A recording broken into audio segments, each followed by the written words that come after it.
हुज़ूर अलैहिस्सलातु वस्सलाम ने फरमायो त रजब शहरुल्लाह, रजब अल्लाह जो महीनो आहे। शाबान शहरी, शाबान मोहम्मद करीम जो महीनो। रमज़ान शहर उम्मती, रमज़ान मुंहिंजी उम्मत जो महीनो आहे।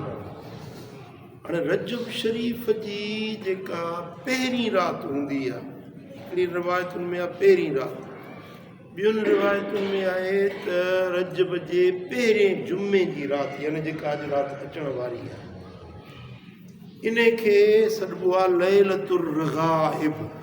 लैलतुर रग़ाइब इहा राति साल जे मुक़द्दस तरीन रातियुनि मंझां हिकिड़ी राति अचण वारी आहे। ऐं असां मुस्लमाननि जे लाइ ॿ ॾींहं आहिनि ईदुनि जा, हिकिड़ो ईद उल फितर बि ईद उल अज़हा। ऐं आसमान ते फ़रिश्तनि वटि वरी ॿ रातियूं आहिनि ईद जूं, हिकिड़ी 15 शाबान जी राति शब बरात, ॿी लैलतुर रग़ाइब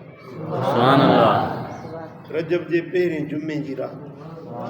इन राति में अल्लाह तबारक व तआला जी तरफ़ां ख़ुसूसी पंहिंजे बाननि सां अताऊं सखाऊं ऐं महिरबानियूं कयूं वेंदियूं आहिनि। असां वटि बर सग़ीर में इहा राति एतिरो मरूफ़ न आहे, पर अरब मुल्कनि में या तुर्की में या ॿियनि इस्लामी मुल्कनि में वॾो एहतमाम कंदा आहिनि इन राति मल्हाइण जो।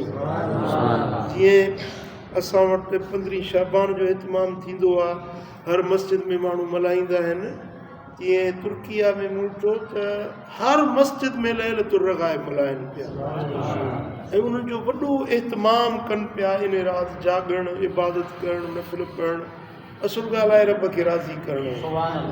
पोइ इहे मौक़िया अलाह ताला हुज़ूर जी उम्मत जे लाइ इहे मौक़िया रखिया आहिनि।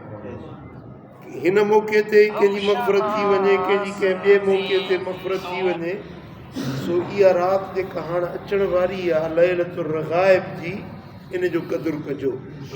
इन में जेतिरे क़दुरु थी सघे नफ़िल पढ़ो, सलातु तस्बीह पढ़ो, अलाह ताला जो ज़िक्र कयो। ऐं रजब शरीफ़ जे पहिरें 10 जा रोज़ा रखण बि मसनून आहिनि। हुज़ूर अलैहिस्सलातु वस्सलाम जन ख़ुदि बि रोज़ा रखिया आहिनि ऐं उम्मत खे तरग़ीब ॾिनी आहे रजब जे पहिरें 10 जे रोज़नि रखण जी, ऐं उनजी वॾी फ़ज़ीलत साईं बयानु फरमाई आहे। ऐं हुज़ूर अलैहिस्सलातु वस्सलाम जन रजब जी निस्बत अल्लाह जी ज़ात ॾिनी आहे त रजब शहरुल्लाह, रजब अल्लाह जो महीनो आहे। ऐं जॾहिं क़यामत जो ॾियारो थींदो त हर महीनो अल्लाह सां ॻाल्हाईंदो।